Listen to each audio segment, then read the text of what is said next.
최근에 M&A 관련된 이슈가 좀 많은 기업들도 있고 또 그 이슈 때문에 피해를 입는 개인들도 상당히 많은데 이 M&A에 대해서 오늘 좀 토론을 해보려고 합니다. 네, 일단 이 M&A가 우호적 M&A하고 적대적 M&A가 있지 않습니까? 근데 저는 적대적 M&A에 사실 들어갔다 왔어요.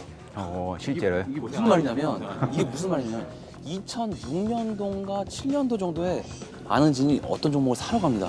그래서 그 종목을 왜 사냐 했더니 이 종목이 M&A를 한다. 썰을 푸는 거죠, 이제. 그래서 송샘 치고 한번 사보자라고 해서 한 3천만 원 정도를 사게 됩니다. 그때부터 어떤 일이 나왔냐. 그때부터 점한가가 들어가면서 엄청난 풍문들이 쏟아나요. 그 풍문들이 뭐냐. 우리가 다들 아는 포털 사이트 있지 않습니까? P 사이트. 그 사이트에 엄청난 풍문이 들어오는데 그 포털 사이트에 딱 들어가니까 회사가 망한다. 또는 뭐 유상증자를 한다. 또는 BW 대규모 발행을 한다. 이런 풍문들의 도배가 돼요.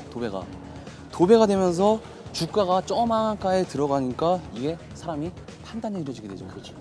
그러면서 하한가 한 번 맞을 때는 뭐 그럴 수도 있지. 하한가 한 번 정도는 그럴 수도 있지 합니다.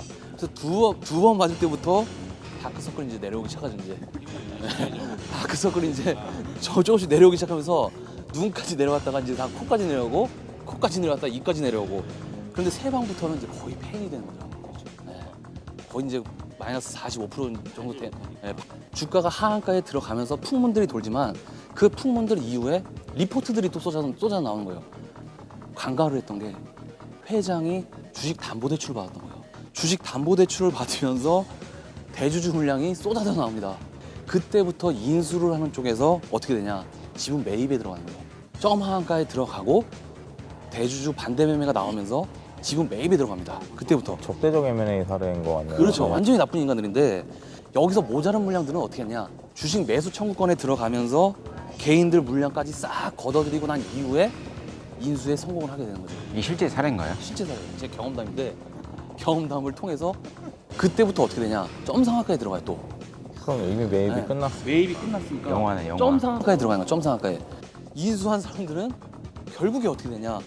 유상증자 해서 뒷돈 챙기고 BW 발행해서 뒷돈 챙기고 주가 조작해서 뒷돈 챙기고 한마디로 뭐 결국에 뭐 회사를 완전히 뭐 말아먹은 거죠. 한마디로 말해서 말아먹었는데 결국 그 회사가 상장 폐지가 되면서 개인들이 엄청난 손실을 받기 때문에 결국 이 M&A라는 게 풍문이 많고 그다음에 그 재무구조가 상당히 안 좋은 회사들 위주로 이런 일들이 상당히 많기 때문에 상당히 좀 주의를 하면서 우리가 눈으로 보고 귀로 듣는 거는 누구나 다 알고 있는 내용이다라고 생각을 하시면서 투자를 하셔야 돼요. 결국에는 개인들의 정보의 불균형이라고 말씀을 드려야 될 것 같네요. 정보의 불균형성 때문에 좀 생긴 일 같고요.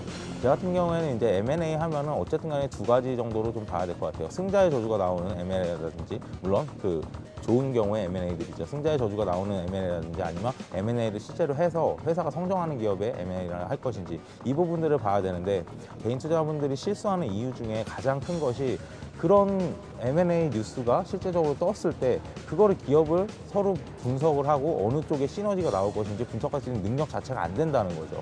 뭐 예를 들어서 뭐 CJ에서 대한통운을 샀을 때 그때 당시에는 뭐 모두 되게 좋다는 소리가 많았어요. 지금 실제적으로는 그렇게 잘 되고 있지는 않죠. 그때 당시에 뭐가 나왔냐면 그 대한통운을 CJ 그룹 측에서 대한통운을 인수하면서 규모의 경제가 실현이 될 것이다. 그렇기 때문에 뭐 택배 가격이라든지 물류 가격들이 상승을 할 수 있고 CJ 측에 많은 도움이 될 것이다. 다시 한번 대한통운이 다시 한번 살아날 수 있는 계기가 될 것. 이런 뉴스가 정말 많이 나왔거든요. 벌써 지금 시간이 얼마나 지났습니까? 전혀 지금 그게 해결이 되지 않고 있다는 거예요. 결국에는 인수합병이라는 것은 기업과 기업과의 만남인데 그 기업과의 만남이 서로 시너지가 날 수 있는지 아니면 이 사업에 연관성이 있는지 이런 부분들을 분석하기 전까지는 전혀 뭐 개인들이 접근할 수 있는 영역은 아니라고 판단을 하거든요. 뭐 요즘 같은 경우에도 또 하나 이슈가 있었죠. 얼마 전에 기사도 나왔던 것 같은데 광림이라는 회사가 있습니다. 코라홀딩스에서 오퍼를 넣었대요. 인수를 하겠다.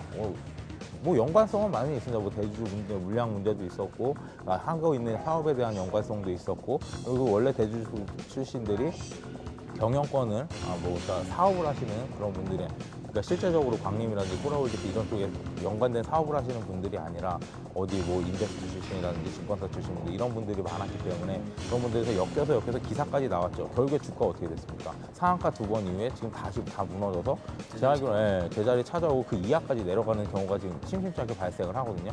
결국엔 개인들이 접근할 수 있는 영역이 아니라는 게 제 판단이고요. 오히려 개인들이 접근할 수 있는 영역은 큰 회사들 있죠. 뭐 웅진그룹에서 뭐 코웨이를 넘겼을 때 그걸 누가 사가느냐, 하이마트를 유진기업에서 넘겼을 때 누가 사가느냐 이런 것들에서 시너지를 얼마나 낼 수 있고 그런 좋은 기업들에 대해서 가치 평가를 할 수 있는 부분에 접근을 해야지 소문에 듣고 이걸 산다, 소문에 듣고 아 이건 맞을 것이다 이런 건 좀 아니라고 생각을 하거든요.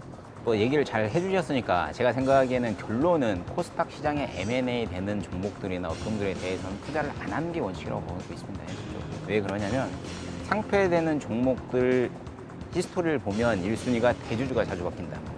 2위가 적자를 허덕이는 기업이다. 항상 똑같은 상황인 것 같아요.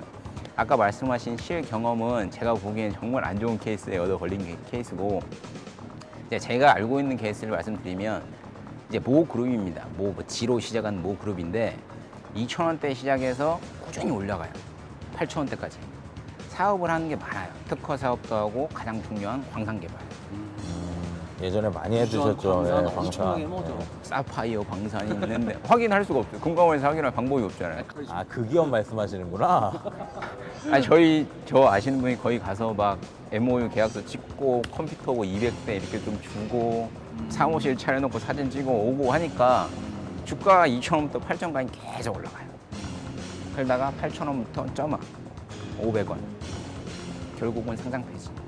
근데 이런 종목들을 보면 결국은 적자에 허덕이고 그때 제가 아시는 분이 주담이었어요 또. 근데 항상 고민이 뭐냐면 뭐라고 가짜로 이걸 써야 되나. 뭐라고 항상. 그래서 회사에서 짜고도 MOU로 각서를 직접 만들어요.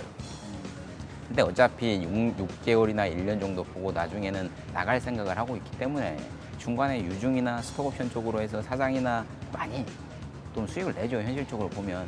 결과론적으로는 그 기업은 상폐가 됐음에도 불구하고 사장은 돈을 많이 벌었습니다. 현실적으로 좀 보면.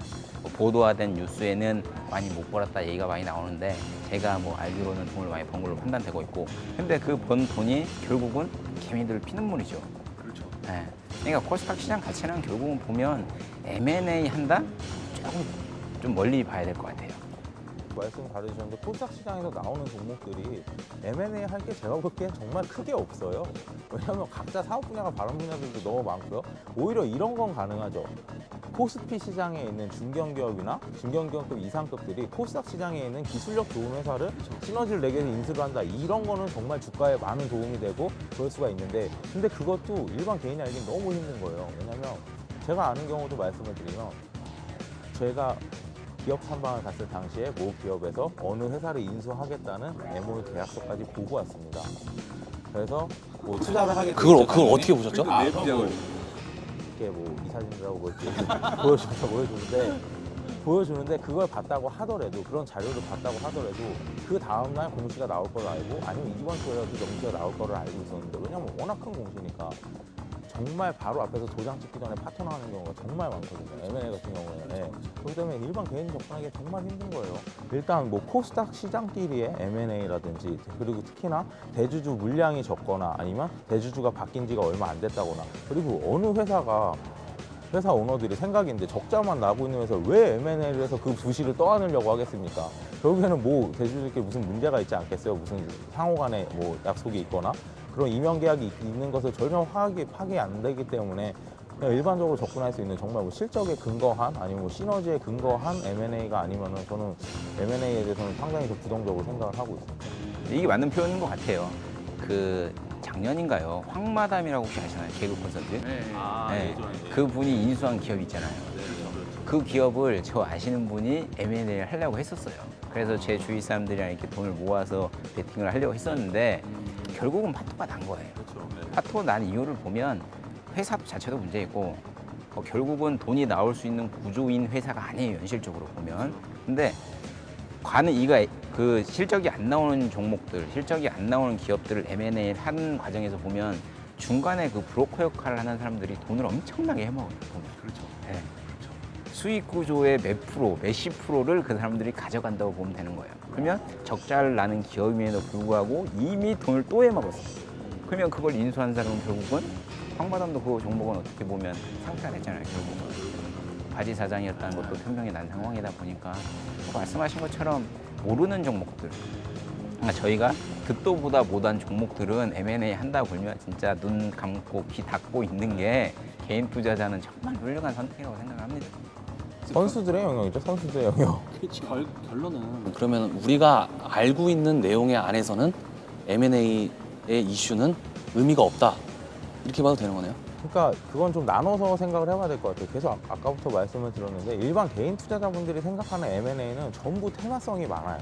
그거는 솔직히 제가 볼 때는 M&A가 아니라 그냥 테마성 이슈일 뿐이고 진짜 M&A라고 한다면 뭐 CJ그룹이라든지 롯데그룹이라든지 뭐 SK그룹이라든지 그런 대형 그룹들에서 뭐 지금 뭐 업황이 안 좋은 회사를 사서 살리겠다 아니면 뭐 이제 코스닥 시장에 있는 좋은 시너지가 날 수 있는 기업을 사겠다 뭐 이런 것들이 진정한 그러니까 어떻게 보면 개인 투자자분들께서 생각을 하실 때 진정한 의미의 M&A 기업 인수 합병이라는 것을 진정한 의미에서 한번 생각을 해보셨으면 좋겠어요. 이런 말들이 왜 생겨났는가 이런 단어는 왜 경제학적으로 뭐 의미가 있는가 이런 부분들을 잘 생각을 하셔서 접근하셨으면 좋겠습니다. 제가 이제 생각하기에는 이제 저희가 M&A 같은 경우도 어떻게 보면 가장 재밌는 게 싸움 구경하는 게 가장 재밌다고 하잖아요. 주식시장도 마찬가지로 적대적 M&A가 내가 그 종목을 안 갖고 있을 때는 정말 재밌어요. 막 점한가로 가면 막 신기하고 점상을 올라가면 신기하고 그렇죠. 신기한데 2006년 이후에는 적대적 M&A 거의 없습니다. 왜 그러냐면 법적으로 규제를 해버렸어요. 대주주가 적대적 그렇다 보니까 적대적 M&A는 없는 상황이고 지금은 M&A를 한다 하면 거의 인수합병인 거예요. 우리금융 민영화처럼 나눠 가져라, 나눠서 살 사람 사라. 그렇다 보니 말씀하신 것처럼 저희가 아는 종목들에 대해서는 정말 종목 분석을 해보고 괜찮은 재무제표인가 확인을 해보고 들어가는 건 괜찮은데 그 외에 모르는 종목은 저는 아예 그냥 안 쳐다보는 게 투자에 도움이 된다고 생각합니다. 결국에는 뭐 적자 기업이라든지 혹은 우리가 알 수 없는, 그러니까 우리가 알지 못하는 기업, 그러니까 본인 각자들이 알지 못하는 기업들은 웬만하면 M&A 소문이 돌거나 하면 투자를 하지 말자. 네, 그리고 정말 아까도 말씀드렸지만 정말 명심하셨으면 좋겠어요. 내가 들은 정보가 나만 알고 있는 정보가 아니라는 거를 정말 일반 개인 투자자분들께서 인지를 하시고 그 부분에 대해서 인정을 해야 조금이라도 손실을 덜 보실 수 있는 방법이 아닌가라고 좀 생각을 합니다. 오늘 이 M&A에 대해서는 오늘은 여기까지 하죠. 예. 수고하셨습니다.